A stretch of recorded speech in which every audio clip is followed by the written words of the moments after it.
ஓ முருகா, வெற்றிவேல் முருகா, வேலுண்டு வினையில்லை, மயிலுண்டு பயமில்லை. என் அன்பு தங்கமே, கண்மூடி படுத்தால் உறக்கம் இல்லாமல் தவித்து கொண்டிருக்கின்றாயா? எப்பொழுதும் உன்னுடைய நினைவுகள் உன் துணையை சுற்றி மட்டுமே இருக்கின்றது. அவர் எப்பொழுது என்னை அழைப்பார்? அவரை எப்பொழுது நான் பார்ப்பேன்? அவருடன் எப்பொழுது நான் நேரத்தை செலவிடுவேன் என்று எப்பொழுதும் அவரையே நினைத்து கொண்டு உன்னை வருத்தி கொண்டிருக்கின்றாய்.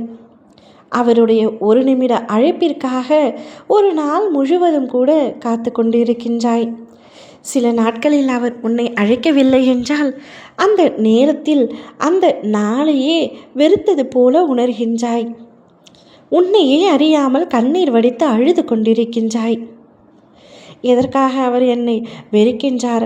அவருக்கு என்னை பிடிக்காமல் சென்று விட்டதா என்ற பல யோசனைகள் உன் மனதிற்குள் வந்து உன்னை வாட்டி வதைத்து கண்ணீர் சிந்த வைக்கின்றது.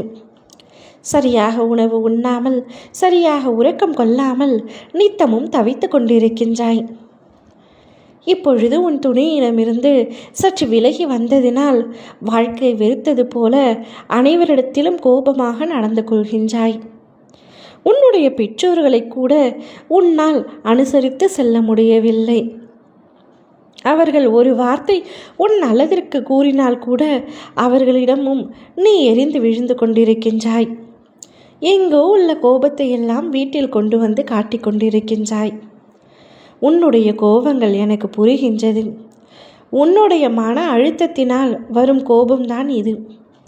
உன்னுடைய மன அழுத்தத்திற்கு காரணம் உன் துணை. அவர் இப்பொழுது உன்னிடம் பேசவில்லை என்பதே உனக்கு மிகப்பெரிய பிரச்சனையாக இருக்கின்றது. கவலைப்படாதே, அழுகாதே. நாளையே உன்னுடைய துணை உன்னை அழைத்து பேசும்படி உன் அப்பா நான் செய்கின்றேன். அவரிடமிருந்து ஒரு நல்ல செய்தியும் உனக்கு கிடைக்கப் போகின்றது. அந்த அழைப்பின் மகிழ்ச்சியை நீ உணரப்போகின்றாய். எப்பொழுது அவர் என்னை அழைப்பார் என்று கேட்டுக்கொண்டே இருந்தாயல்லவா? நாளை விடியலில் நிச்சயமாக அவரிடமிருந்து உனக்கான அழைப்பு வரப்போகின்றது. சந்தோஷத்தின் உச்சிக்கே செல்ல போகின்றாய். அவரும் உன்னை உண்மையாகத்தான் நேசிக்கின்றார்.